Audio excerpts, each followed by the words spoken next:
du som er i salen. Giv mig i dag min daglige opmærksomhed, og forlad mig, når jeg er ordinær, som også jeg forlader dig, når du er det. Jeg beder dig, elsk mig, had mig, hæng mig ud, for evig mig, fader publikum, forhold dig til mig, læg mig ud på YouTube og dyrk mig, for jeg vil være med i Vild med Dans. Jeg beder om retning, og retningen skal være hen mod dommerne i en cha-cha-cha, og jeg er ved at være træt, fader publikum. Dette er min absolut sidste krampetrækninger, for jeg har prøvet flere medier end de fleste. Jeg har snydt mig til at være både højere og yngre og mere fotogen, end jeg er, så jeg kunne blive topmodel og uimodståelig som kendisdanser, men under en fotooptagelse kom jeg til at være, forlad mig, ordinær. Jeg har overspist og er flyttet til Æbeltoft, så jeg kunne komme med i by på Skrum, men mit stofskifte er for højt. Jeg er gået fallit af at komme i Ribers, for jeg har brugt alle mine penge på at spille lotto, så jeg kunne blive lottomillionær og derved udgive min selvbiografi og komme på bogmesse med Lotto Henrik, den fede egoist fra Nordjylland 2. Det hele. Jeg er træt.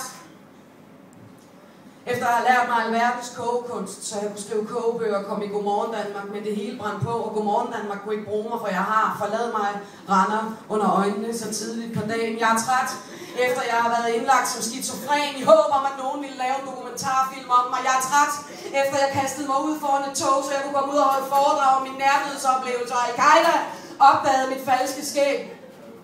Jeg har kun det her tilbage, og jeg beder dig, fader publikum, du som er i salen, om at det vil lykkes denne gang. Jeg skal, vil og må være med i Vild med Dans. Vild med Dans. Hellige vorte dit navn. Lad mig komme ind i dit rige. En gang forsøgte jeg at indånde solen og være hele universet, men jeg var forladet mig af menneske. Så plantede jeg både arme og ben i jorden. Jeg ville være dyrenes dronning, men dyrene ville ikke vide af mig. De kaldte mig djævel, og jeg blev sendt tilbage for de menneskelige løver. Her er jeg så, æd mig, fortær mig og forlad mig min menneskelighed, fader publikum. Husk mig og skriv opgaver om mig på film og medievidenskab. Husk mig, lav Ph.D., hold foredrag i alle verdens lande. Lad mig, fader publikum, være din fader, hvor mig, som danser i fjernsynet. Og jeg vil forlade dig din menneskelighed, som i salen, så vel også på tv, til din sms-stemme af magten og æren og livet i evighed. Amen.